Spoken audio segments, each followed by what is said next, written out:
This is Hannibal from the Hannibal TV on YouTube here. And I have talked about the Vince McMahon documentary on Netflix, Mr. McMahon documentary, a couple of times, but I've only had access to Netflix for a little under a week now. And as far as this documentary, I actually watched all 6 episodes over the past 2 or 3 days. For a guy that can't watch a whole wrestling broadcast now, I made it through this in a couple of days. Some of the parts dragged a bit, but overall, I found it interesting. I made a lot of notes from the things I wanted to talk about in the documentary, and I do feel that I should do a proper review of this. So this may take a while, but feel free to comment as we go. But let's start it off, and I am going to skip over some stuff. I'm going to talk about the stuff that I found interesting in this documentary or that I wanted to address. Overall, I will just say that this documentary softens Vince McMahon's image. Even though it talks about some of the issues, I think it definitely shows him overall as a human. And although he has good and bad, negative and positive, it doesn't really show any proof of any wrongdoing, because most of this stuff has been settled and he's never actually been found guilty of anything in court. And it shows a lot of his nicer side and his accomplishments in wrestling and his screw ups in wrestling. The first thing I wanted to address is some of the things that it talks about earlier on is the Richard Belzer incident with Hulk Hogan and the David Schultz incident with John Stossel. I just want to say, for the record, I think the Hulk Hogan incident with Belzer, by the way, WWE was sued both of these.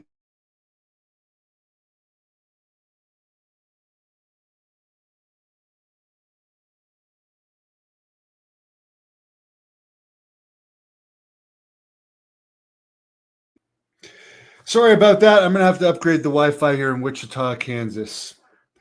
But I just wanted to talk about John Stossel. He slapped David Schultz slapped John Stossel 2 or 3 times. I'm going to get to that, Frederick. I'm going to get to that. Basically, Stossel claimed it injured his eardrum. Nobody was knocked out. There was no risk of death in that. It made David Schultz's career, because he's talked about to this day, and everyone remembers that. It's one of the most famous things in the history of wrestling. It got a lot of publicity at the time, but he never made the big money in wrestling after that. He saved his money well and did well overall, but I think the Hulk Hogan incident with Richard Belzer is far worse. He basically has the guy in a front face lock. When he knows the guy is going out, you can see him twisting on it to make him actually pass out. Then instead of putting him down nicely, he just drops him where his head smashes the floor, and he actually gets knocked out legitimately, wakes up in a panic, doesn't know where he was. And I've heard Hogan talk negatively about Schultz, but the Belzer incident actually happened after the Dave Schultz incident. So the thing is, yeah, you're laughing about it, Mike. He knocks the guy right out. So I think as far as the more dangerous situation was definitely the Hulk Hogan Richard Belzer, which happened after the Schultz thing, and Hogan has taken shots at Schultz. Mr. T says, don't worry, he's just sleeping, because he was knocked out. That was by far, like in the modern era, the worst I've ever seen a reporter beaten up. But because they had put so much money in Hulk Hogan, and he had so much more value to the company than Schultz. And this was before the internet. Nobody even really knew about this, because I don't even know I don't know if the Belzer show was a local show or what. The Schultz thing was on 2020. But like today, if Roman Reigns or whoever the WWE champion is, Cody Rhodes, went on a talk show and actually knocked the host out. I mean, even Cody Rhodes would have been fired. Okay, so let's get into the next thing. Hulk Hogan, and I find this funny. He says he got rid of the cigar smokers and beer drinkers in wrestling. I mean, Hulk Hogan now has a whole beer based on wrestling fans from the 80s being beer drinkers. How could you say you took the beer drinkers out of wrestling? I just think that's the stupidest saying ever. I agree, by the way, with Cryan. The docuseries was more entertaining than today's wrestler. James, you can see the gash over Belzer's head. And yeah, we're going to get into, I won't digress too much, but yeah, as far as Hogan saying he got rid of the cigar smokers and beer drinkers in wrestling, I mean, I don't know how much cigar smoking was going on in wrestling, to be perfectly honest. I remember my first house show in '89.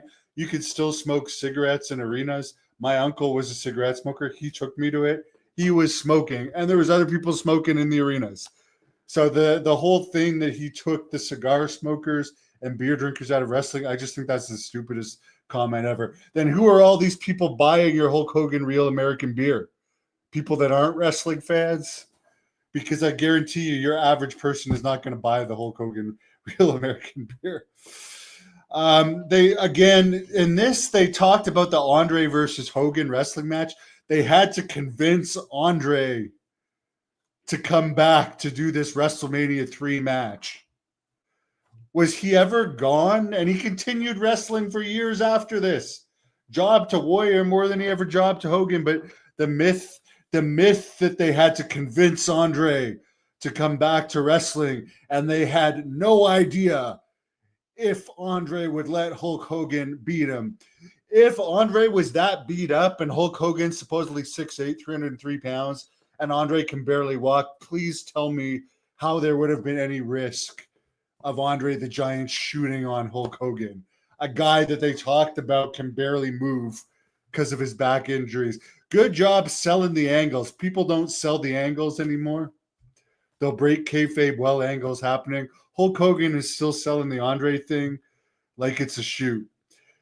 They did talk about the slam as if Hulk Hogan was surprised you could slam him. Then they showed Hulk Hogan slamming him in the past, and Harley Race has slammed him in the past. And Dave Meltzer said that Andre had been slammed at least 25 times in the past. And there's a guy in this that makes a comment, nothing that anyone in wrestling tells you should be regarded as fact. And I do agree with that. Cryan, I don't remember that. I'm going to try and look at some of your comments as we go on the subject. I like this. I think the 1990 Survivor Series was the best ever. I like the grand finale match of Survival, James. And of course, The Undertaker debuted on that one. I don't think there should be any argument the 1990 Survivor Series was the best. Okay, then they talked about Warrior. Warrior was great. They can say whatever they want about the Ultimate Warrior, but one of the comments said about Warrior, there wasn't much go behind that shiny object. I will tell you guys one thing. The best match of WrestleMania 6, I don't think anyone can argue this, either as a draw or in the ring, was Hogan against Warrior. And it was a long match. The best match at WrestleMania 7, although I think Slaughter, who Tony Khan recently compared Sergeant Slaughter to the Costco guys, which was insulting. Slaughter against Hogan may have been the draw to WrestleMania 7. The best match of WrestleMania 7 and the most emotional match was Warrior against Macho Man. So to make the stupid comment, there wasn't much go behind that shiny object. He was one of the greatest promos of all time. That promo he gave before he died, watch that and try not to get emotional. Yeah, McMahon sells the Andre crap too. Doing great, Anthony. I'm glad to be here in the U.S. where it's much warmer than Canada. Enjoying the nice people here in Kansas. Okay, then they get into the steroid scandal. And Vince, this is kind of a funny comment by Vince. He said he had to get out of the WBF because, quote, all bodybuilders do is take steroids. I just find that funny because it's true. The bodybuilding, yeah, there's some diet and discipline in it, but it's basically who can take the most steroids or who can take the best concoction of steroids that's going to give you the best looking body. Yeah, Warrior was money.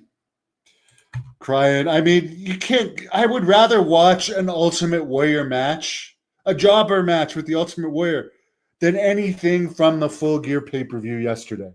That is a shoot. That is a 100% shoot. Give me any jobber match of the Ultimate Warrior from the 80s, or let me. I have a good friend of mine, AJ, from New Jersey. He was at Madison Square Garden for the Sheik thing with Hogan and many other Madison Square Garden moments. He told me the biggest pop he ever heard in Madison Square Garden was when the Ultimate Warrior beat Honky Tonk Man. And he's a massive Hulk Hogan fan. He would have no reason to lie to me about that. He said he's been there for many of the top moments. I mean, that was the thing. I mean, the Hogan Andre thing was a great angle. I'm not taking away from the angle. I'm just saying it's stupid that good. Well, they're selling it. They're selling it. Just like Honky Tonk Man and Jake still sell their feud. But to try and make me believe that Hogan didn't know or had any doubt Andre was going to let him beat him was just stupid. Anyways, okay, let's get on to the next subject. They talk about Rita Chatterton. And they talk about the sex with Rita Chatterton where McMahon is alleging his consensus. Well, I actually met Rita Chatterton in Albany, New York, not too long ago. Here's one thing I have to tell you guys about Rita Chatterton, who got a settlement that she doesn't talk about. And by the way, she's all over social media, unlike Janelle Grant, where you can only find 2 pictures of her on all the social media, and has publicists. Rita Chatterton, from talking to her, whatever happened to her, the impression I get with her, both on and off camera, which she doesn't talk about it on camera, because whatever agreement she has, she can't talk about it anymore. I get the feeling from Rita, she was a victim of something. And she doesn't want to talk about it. She's moved on. And the impression I get from Rita Chatterton is she's a good person. That's what I can tell you about Rita Chatterton from my gauge of her, from meeting her and being around her. Vince talked about that, and it's funny, he kind of mentions in there that the statute of limitations was over. They ended up lifting the statute of limitations, and there ended up being a settlement there. Janelle, I don't believe Janelle. Janelle actually had an ongoing affair with Vince for years. Rita did not have an affair with him. Well, it was an affair, whatever thing she had, because Vince was married at the time. But Rita, she left the WWE after that. And she's back in wrestling now, doing small stuff here or there. But I believe Rita was a victim of whatever happened. I truly believe Rita was a victim. Janelle there's so much in her case that I don't buy. And she seems like a publicity whore. I'm sorry. That's what she seems like to me. And yeah, there you go. Hogan lies a lot, but it works for him. Brett made a comment about himself when they talk about sorry, I missed a part here. They talk about Hulk Hogan starting to get booed after the steroid stuff. And it's funny, they show a clip of Hogan getting booed in Albany, which Sid, in his shooting interview with me, told me that Hogan actually threw a fit about it backstage in Albany, New York. That night at the Royal Rumble 92, the best Royal Rumble of all time, in my opinion. But yeah, they talk about Hogan getting booed. Um, Bret Hart says they made him champion because he's not going to be caught with an underage girl or a kilo of coke in his bag. The one thing I will say about Bret, he admits in his book to doing coke, and he admits to his book of constantly cheating on his wife. So as far as cheating on his wife, he's no better than Ric Flair, and he may have stopped doing coke as far as by the time he's champion. But Bret is not as innocent and this guy that should be regarded as a Canadian hero that's pure as much as he makes himself out to be. Someone says that Janelle came out about this after she got paid. Victims don't hire PR firms. She had plenty of opportunities to actually file criminal charges too, by the way. So a lot of people have the same opinion. Anyways, I just wanted to bring up that Bret acting like he's this wholesome guy. He played the role of it. He was a good guy for the job at the time. Vince McMahon made a comment that he didn't have the most charisma, but he was a good guy for the job at the time. But I just find it funny that Bret constantly acts like he's a guy that you should look up to. Read his book. He cheated on his wife constantly. I mean, that's not the type of guy I think that is a good role model, because as someone that made that mistake with my ex-wife, it causes a lot of issues in someone's life, and it's not necessarily a role model. They talk about the Ring Boys scandal in this. Tom Cole was one of the guys they settled with. He accused Pat Patterson of slapping him on the ass. Tony Atlas, accuses Patterson of grabbing his penis in this. There's way more on Patterson. Patterson gets a pass by far too many people. There is so much stuff about Patterson over the years. They basically bury Michael. What's his name?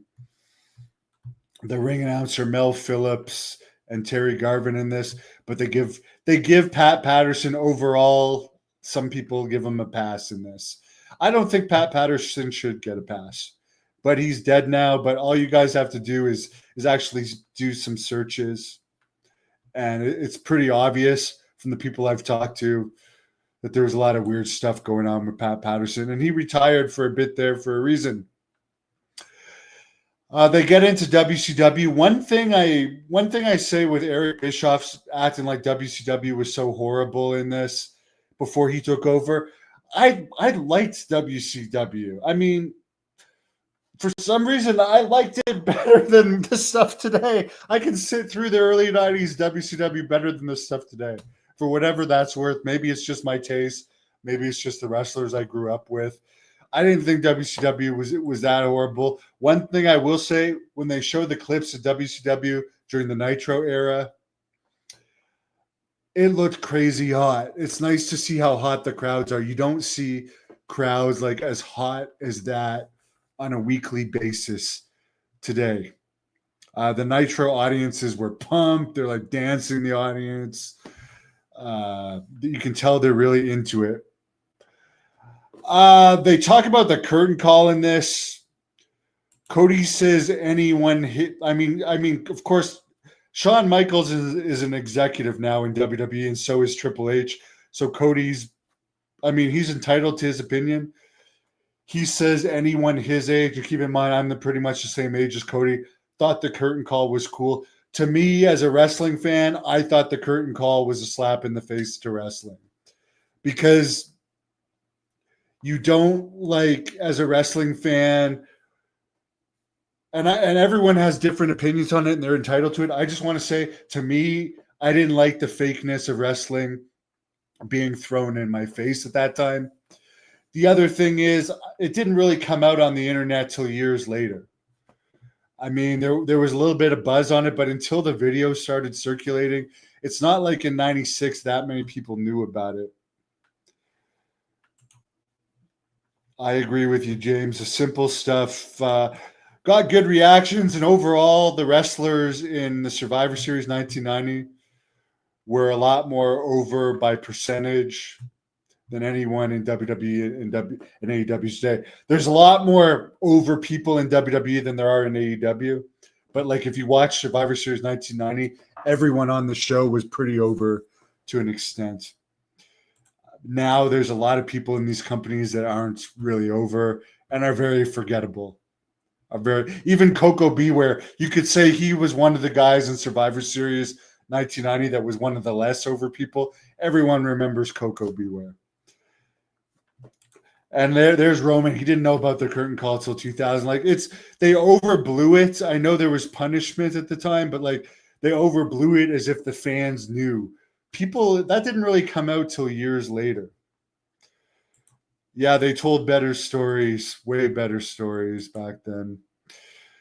Oh yeah, the funny thing of Bret, they talk about the Montreal Screwjob.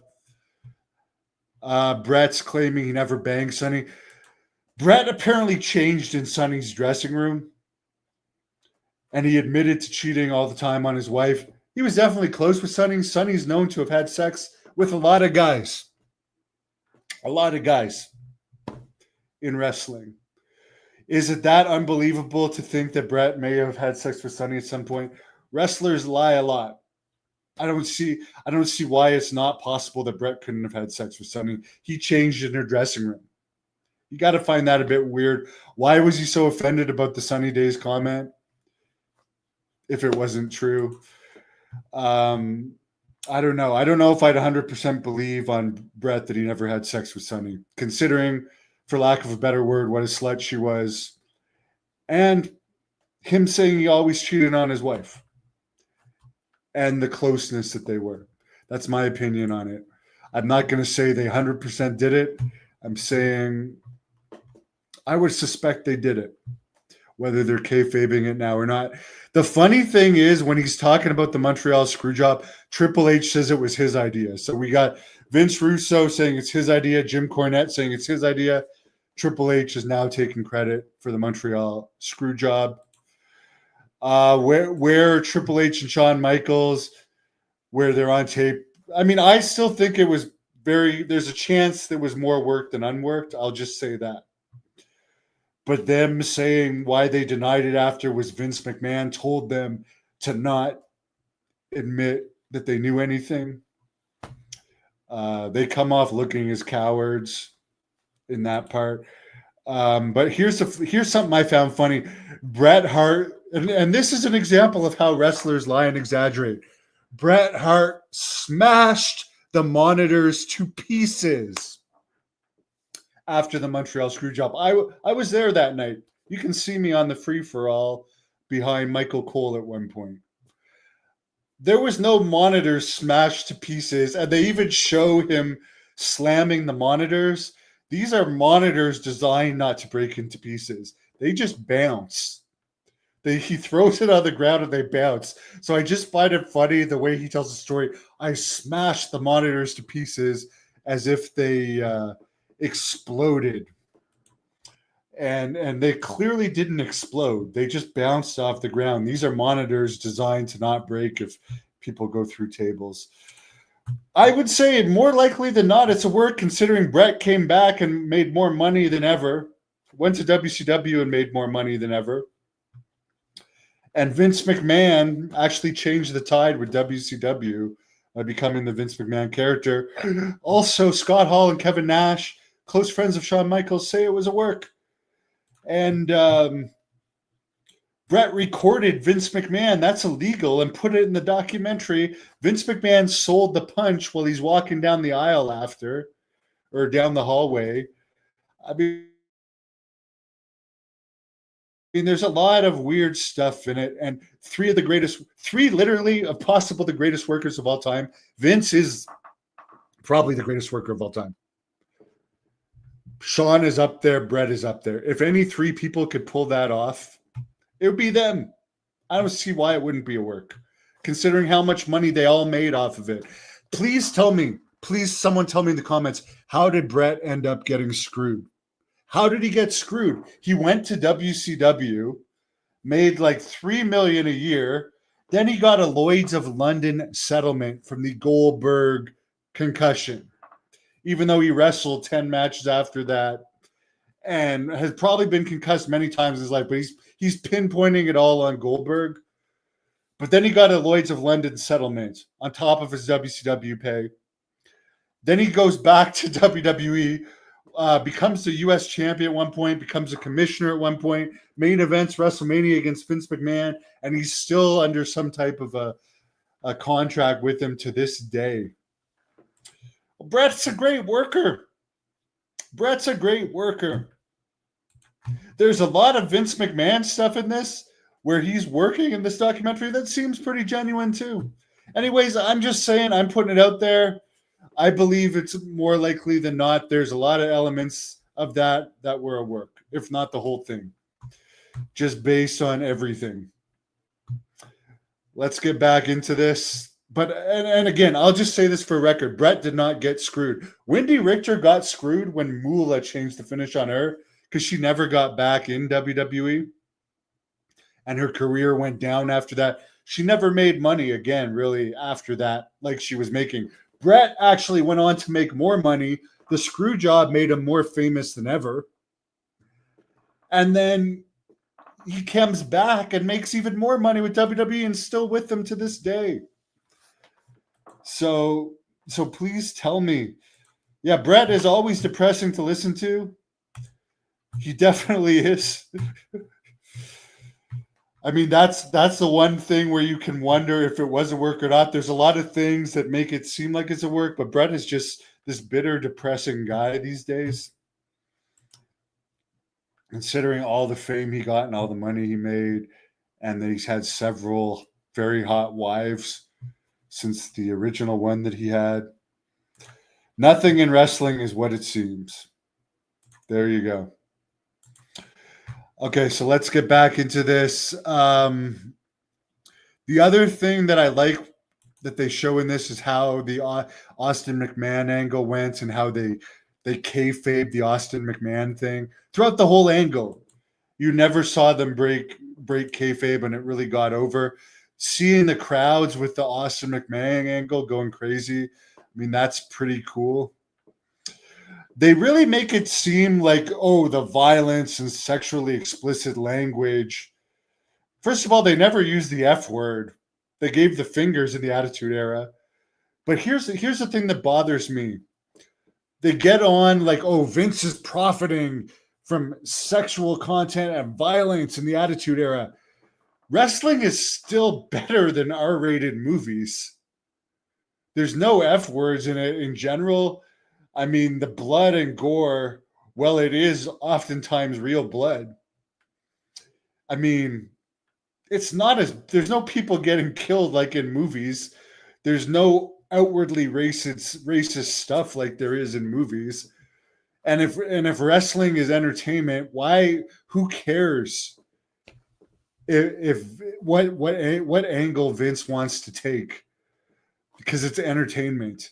I don't see people getting on movies the way that they do about wrestling. Oh, there was explicit language in this movie. Let's really get on the producers. I don't know. It's kind of weird. Getting back into it, they talk about buying Turner, buying WCW for only $2.5 million. WCW at its rock bottom, they talk about how bad it was. It was better than AEW is right now. They never resorted to guys like the Costco guys in WCW. At least people knew overall who David Arquette was and Vince Russo was. AEW building their company around the Costco guys as the top baby faces these days, putting so much publicity in them. That's worse than anything WCW ever did. Vince McMahon, here's the funny thing. He says in this that Turner in some point was quoted as saying he was going to good point, Roland. The B word is probably most explicit use of profanity. Yeah, in this, they have guys like Phil Mushnick acting like wrestling is so profanity. Like, give me a break. They never use the F word. And the few times it has maybe slipped out, it's been a massive deal. It's just been a massive deal. But yeah, let's continue what I was saying here about Vince saying Turner was so evil because he was saying he was going to squash the competition like a bug. Overall, Ted Turner seems like a great person. I must say that overall. I've from everything I've read about him, and I would like to read his book. Ted Turner seems like a really good guy. He certainly treated his wrestlers very well. Tony Khan puts ATM Eric and Ted Turner to shame for spoiling wrestlers. I think Ted Turner treated the wrestlers fairly, paying them for injuries. They didn't pay them for doing nothing as much as AEW, or overpay them as much as they did in AEW, to the point where they all become lazy and lose getting over. But I would say that Ted Turner seems like a good guy. And if he was quoted as saying he was going to squash the competition like a bug, I don't think he was saying that about WWE. Phil Mushnick seems like just a bitter guy that has a vendetta. And he's in there again talking about stuff that happened in the early 90s. At some point, we're now 30 years later. Get over it. It's completely new thing now. Okay. Here's something interesting. We all know Jeff Jarrett and Steve Austin had a lot of heat. Steve Austin refused to work with Jeff Jarrett. It's funny that they showed a clip of Jeff Jarrett saying Deborah's puppies are his, always have been, and always have been. It's just funny. I wonder if part of the heat between Austin and Jarrett was that Jarrett was working with Deborah in WWE. And it was interesting in the shoot interview with Deborah. At one point, she was traveling with Test. She talks about. I wonder. I mean, Test never got that long of a push in WWE. I wonder if there was ever any jealousy there. Of course, I mean, Austin ended up pleading no contest to beating Deborah, but got a pass for it.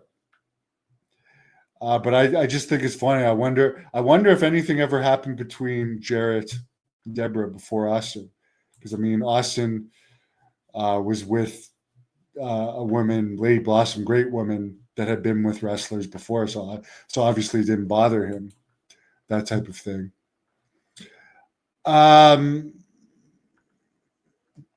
Vince McMahon. Okay, this I found really stupid. They get into the Owen Hart fall, which Brett does say in this. He agrees that it wasn't Vince McMahon's fault. Now, no, Test was not gay. He was not gay. 100%. He was with a lot. I'm not going to name all the divas, but I've been told he was with a good amount of divas. One of them, I believe, was Kelly Kelly. But no, Test was definitely not gay. Okay, so now I lost where I was. Sorry, guys. Oh, yeah, the Owen Hart fall. Brett finally admits in this it wasn't Vince's fault. It was the manufacturer's fault. They do talk in this that Vince ended up suing the manufacturers of the harness. And the people that blame it on Russo, let's be honest here, Sting was doing the drop all the time. And I believe Owen may have even done it once before. Don't quote me on that, though. But like, this was not something that anyone had any inkling that anyone was going to die on. They hired a company that they thought were professionals, and they screwed up. And there was lawsuits filed and settled over it. But the one really comment that rubbed me the wrong way in this, there's two comments that rubbed me the wrong way. One was from Austin, which I'll tell you guys about later. This one was, I found, the worst comment from Vince McMahon about anything. The other funny thing in this, he talks a lot about how much he loves sex. And he's a very sexual person. But he makes a comment in this that if it was him that had died, he would have said, "Get me the hell out of there and let the show go on." He says, "Get me out of there and let the show go on," if it was him that had died. To me, when someone dies in the ring, Nobody wants to continue watching a show. Nobody does. It's an insult to the guy's family to continue it. Whether you would have wanted the show to go on or not, me as a fan, if I had just seen someone die, I just want to go home. Just send me home. And the wrestlers who were friends with him and the commentators who were friends with him having to know that the guy's dead or in trauma, having to continue a show, why keep the show going on? To me, honestly, I 100% disagree with Vince McMahon. Like, nobody wants to see a show go on after a death. Nobody. And other people are confirming their test was not gay. I am 3 months late, but I just got Netflix, and obviously a lot of people want to talk about it, and I want to get my thoughts on it on record. So there you go. They go into a lot the Shane McMahon, Vince McMahon thing, relationship, and the Stephanie McMahon thing. The interesting thing in this, they talk about Shane. There's been documented heat between Shane and Stephanie and Triple H, which is why Shane was out of the company a lot, according to rumor and innuendo. They talk very frankly in this, and Shane even admits it, that Shane was against the Triple H Stephanie marriage. And I can't help but see throughout this whole thing, Shane seems like, for an entertainment value, I'm not saying Stephanie isn't a talented on-air personality. Triple H is a great politician and seems like a good executive, but I think Shane would have made the company more entertaining. He just seems to be like a more entertaining guy in general and a cooler guy. I think he's cooler, honestly, than Stephanie and Triple H. I'm not saying they're not good executives, but to make the company more appealing and more entertaining overall, I would have liked to have seen Shane be involved in it. Maybe he'll be involved if Hunter ever opens a new company. Triple H says the match that Vince booked against himself and Stephanie a week before their marriage is craziness. And they talk in this that Vince wanted to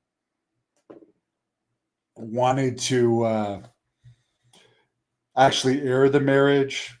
I mean, and they talk about that like it's a horrible thing. I mean, it's just an idea.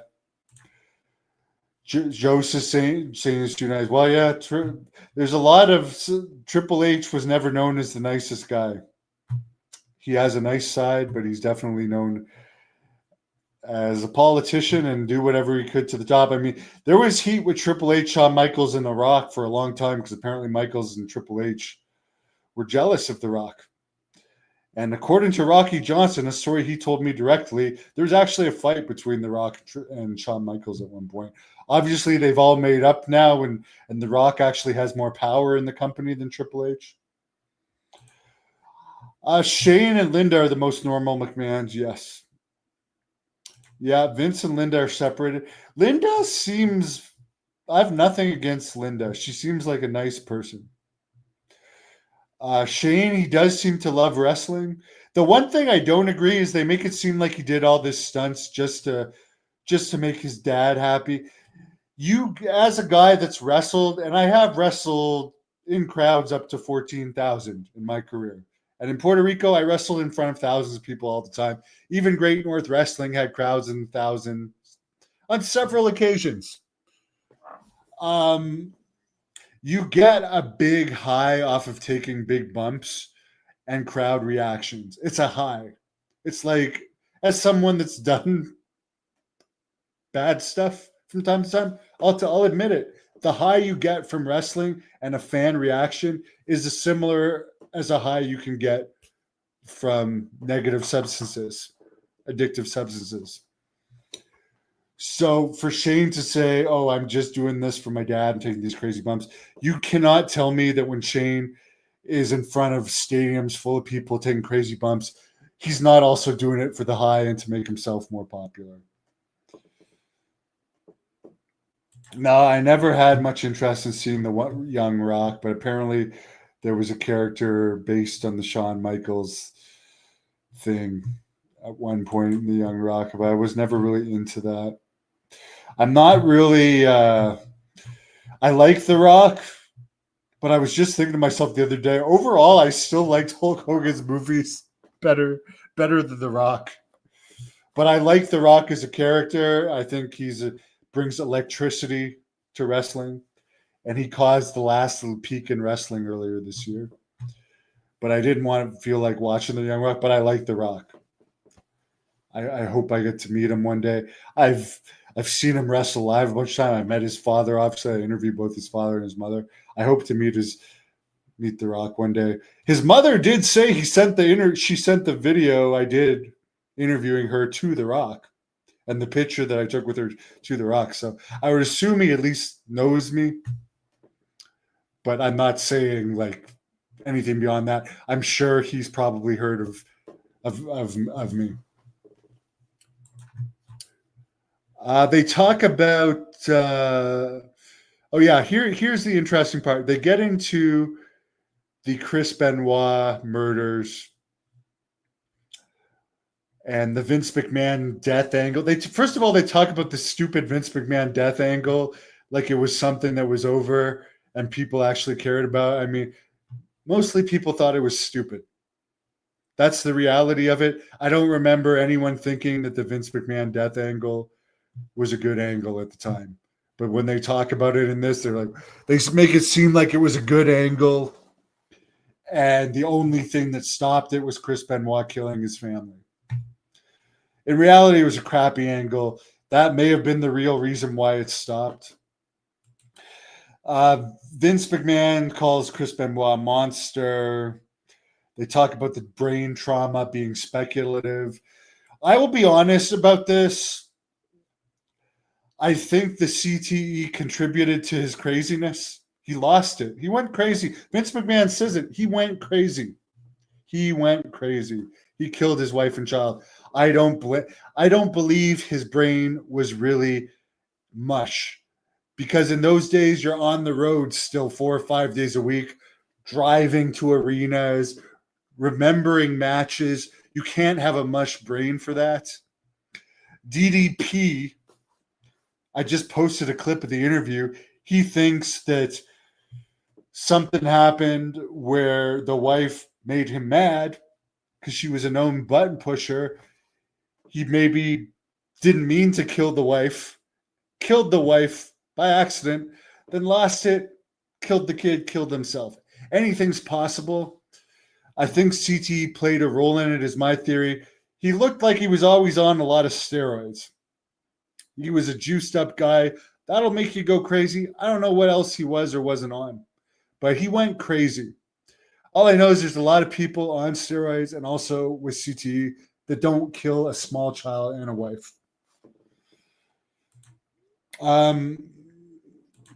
But here's the thing that I didn't agree with. Vince McMahon, okay, in one thing in this, he says that he loves wrestling. The audience loves it when they do stuff that's real, and sometimes it is real, but he denies CTE in wrestling. They try and make it seem like wrestling's fake and you can't get CTE from wrestling. I have had concussions from wrestling. Okay?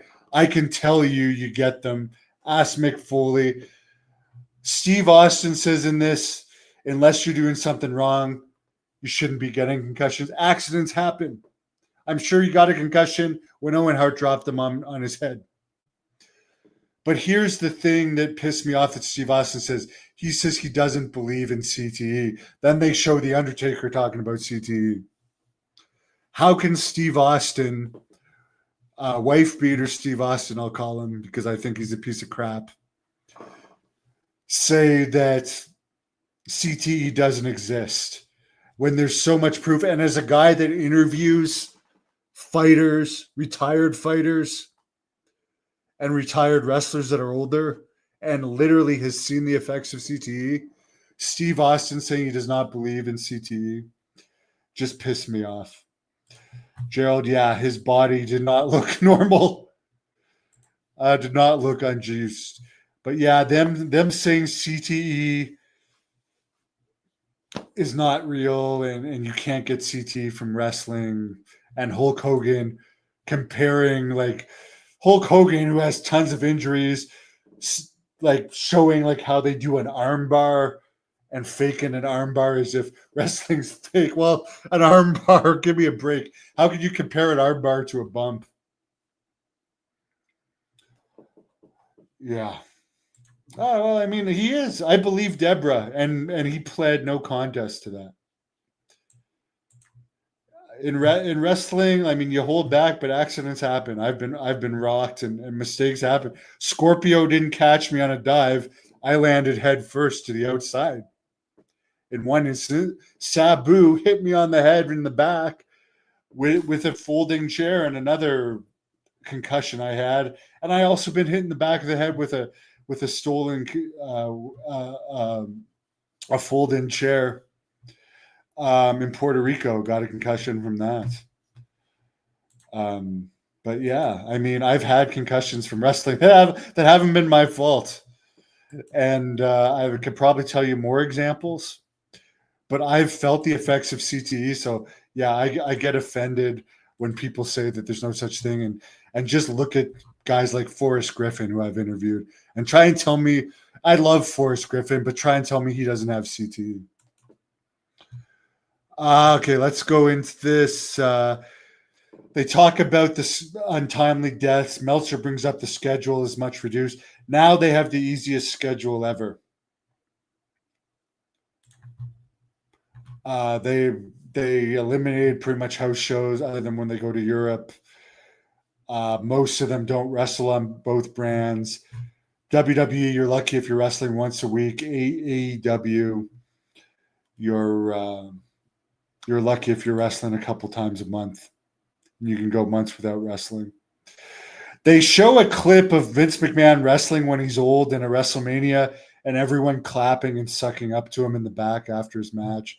It just kind of shows you how much suck ups wrestlers are. Oh yeah, the WrestleMania where Steve Austin did. Here's the funny part. Okay, go back and watch this. Anyone with Netflix, they show him taking the stunner, and it's like the worst bump ever. And Steve Austin is actually kind of laughing about the bump. Then they show him in the back after getting a standing ovation. The girls hugging him. It just shows you what suck ups wrestlers are and why I don't have jobs. You can just watch this and show that I don't suck up to anyone. And it's to my own detriment. I'm a horrible politician because I just can't not speak my mind. They talk about the apparent. Cody talks about the drug policy when he was hired. For a while, they were testing people. I don't think ever for HGH, but if you didn't have a part-time contract like Brock Lesnar and some others, you'd be tested when you were hired. I believe they've always allowed TRT. Guys are back looking really juiced now. I don't know what their current testing policy is, but at one point after the Benoit stuff, you did see people getting smaller and you saw people failing drug tests. Randy Orton, I remember, failed at one point, but now he's bigger than he's ever been. And in AEW, you do have small guys, but you have massive guys like Wardlow and Powerhouse Hobbs and Rhea Ripley's husband. And I don't care if they have drug testing or not, especially for steroids, because it's entertainment, and in Hollywood they allow it. So if you're going to call these guys entertainers, who the hell cares what they take or what they don't? But yeah, there's a lot of people. Yeah, AJ Styles looks bigger than he's ever been. And there was a guy that was fired recently. First of all, Elias was also huge. But there was a guy, and I don't even remember his name, that was fired around the time of Elias.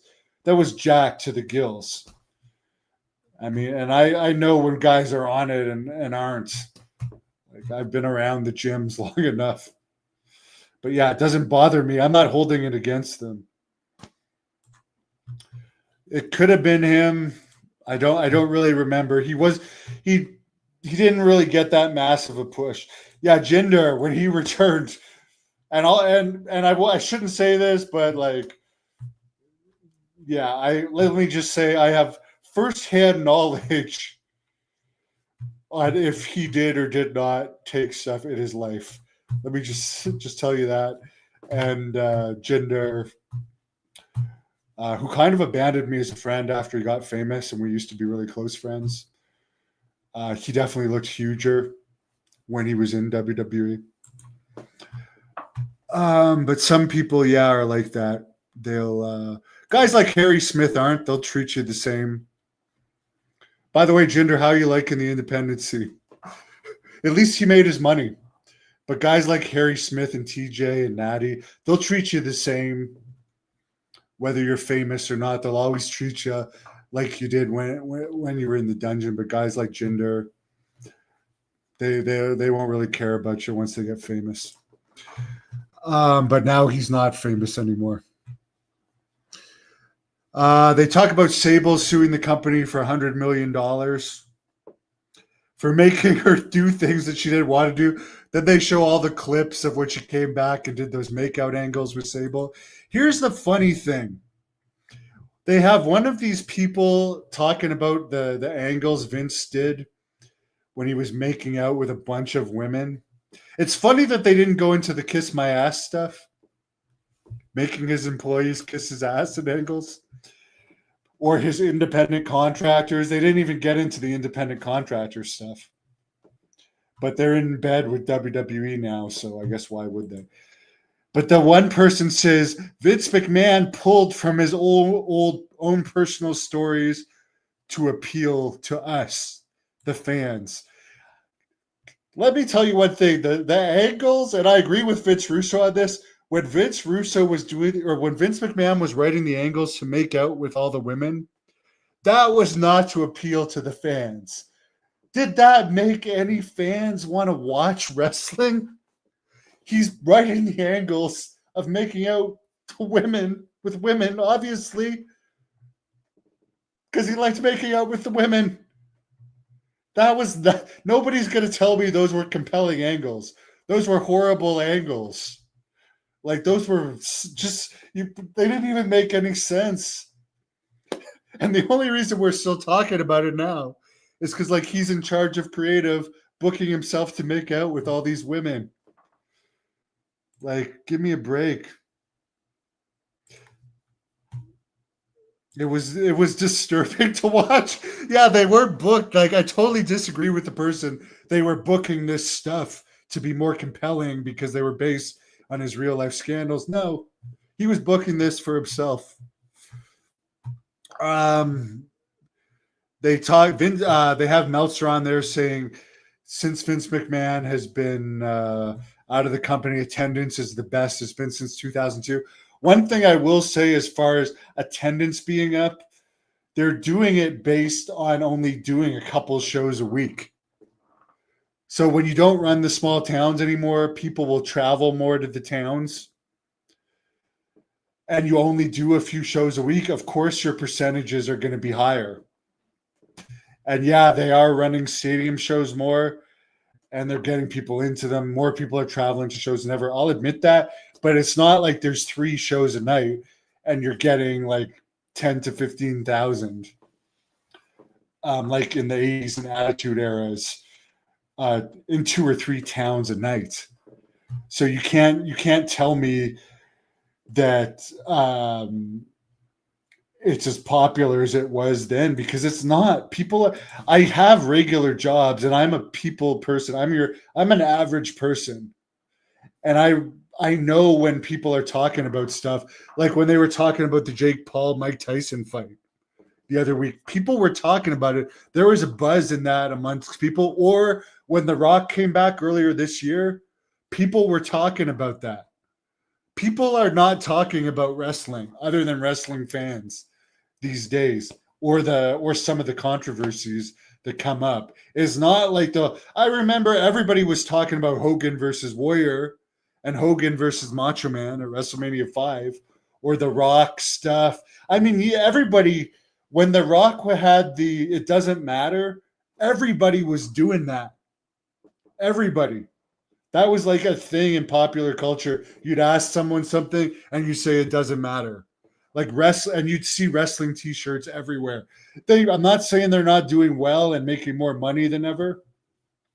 But the other thing is for the WCW bashers, if WCW was around nowadays, they'd be getting this huge TV money that just didn't exist in the days of WCW because their show was still getting great moments. Okay, so let's get back into this. They go into Grant saying Brock Lesnar. Okay, Brock Lesnar, who by the way is still getting paid by the company and is still under contract, just not being used. Apparently, Janelle Grant said that Brock Lesnar told Vince McMahon that he liked the picture that Janelle Grant sent to Vince McMahon to show him of her peeing.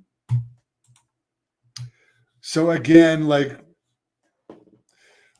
first of all, I don't think Brock Lesnar ever would have wanted to have sex with Janelle Grant. He's got Sable, and he's a multi-millionaire, former UFC champion, top wrestler. He's got groupies if he wanted groupies. Trust me on that. UFC fighters have some of the most groupies there is, and the top boxers. I'm sure the top wrestlers have them, but I talk to fighters, okay? There's more groupies. Rock stars are still probably number one, but the MMA fighters definitely have groupies. I'm sure Jake and Logan Paul, if they wanted to, they would have them. But I just can't. Why would Brock Lesnar in a million years want this person that's been with Vince McMahon and John Laurinaitis and whoever else when he could have anyone he wants? And he didn't ultimately end up having sex with her. That's just my opinion on that. Vince McMahon, they get into that. They talked about his affairs and Playboys. He didn't necessarily regret the sex, but he regrets the emotional toll that affairs take on people. And Vince is separated from Linda now. And yeah, they will. I will tell you that the people that glorify cheating, like Ric Flair, I mean, trust me, it's not worth it. It's not worth the emotional pain. Just break up with your partner. Just break up with your partner and then be with whoever you want. And yeah, Vince's affairs, I mean, he had to pay out a lot of settlements. But to my knowledge, he's never been found guilty of anything criminally. It doesn't look like this federal investigation is going to go anywhere. And I hope the Janelle Grant thing goes to court. But he's not being charged anything criminally with the Grant thing. She never filed criminal charges, which to me is bizarre. You're claiming you're being raped for years and you never go to the cops, and she actually has a fiance at the time that is a lawyer. Doesn't make any sense. Here's the funny thing, considering that Vince is now getting back into the entertainment business, I do truly think he's going to get back into wrestling. Because they talk about he was in the casino business. He was in the wrestling business. Remember WWE New York? It flopped. He was in the Evel Knievel promoting business. He was in the movie business. He was in the boxing business. He was in the bodybuilding business. What's the latest WWE movie? Was that a success? Why, like, for everyone that says, oh, he should never get back into wrestling, give me one reason why he should get into entertainment when everything he's done in entertainment has flopped. Literally everything he's done in the XFL, that's flopped multiple times. Why would he get into anything but wrestling? It wouldn't make any sense. And I'd love to see Vince and Shane start something. He's still involved with the company. He still owns stock. And they recently admitted that they had a breakfast business meeting with him. See No Evil with Kane was decent. But the thing is, did it make money? Piper's doing great, Doctor. Yeah, Vince, I mean, he eats, sleeps, and breathes wrestling. I mean, anyways, to me, to close this up, Yes, Linda McMahon is a Trump supporter. She's going to be the Secretary of Education. The thing that I wanted to say is like overall, I think this even though he was against this coming out, it softened his image. It showed different sides of him. It definitely showed some bad stuff, like him saying that wrestling is fake and you're not going to get it's impossible to get CTE and stuff. I mean, that doesn't make sense to me. And like the comments about if he had died in the ring to just wheel him out, to me, I mean, that makes him look bad. But there was a lot of things in this that made him look good and showed other sides to him. Mike, there could very well be a headbanger thrasher thing soon. Eric Bischoff interview, I'd be open to it one day. And someone was asking me about Velvet Sky. I've done an interview with her. I have been posting clips for her. She was nice when I met her. Nothing negative to say about her. Wish everyone a good night. Tell me your comments of it. Overall, as I said, I didn't really love the documentary. There wasn't really too much new in it. It could have been shorter, but it wasn't. I liked it more than wrestling. Like I liked watching it more than I like watching wrestling of today's product. And I got through all 6 hours in a couple of days, so it wasn't that bad. So I don't know if it would really appeal to the non-wrestling fan because there's a lot of wrestling stuff in it, but it's definitely, if you're a wrestling fan, worth watching. So thanks for all your comments.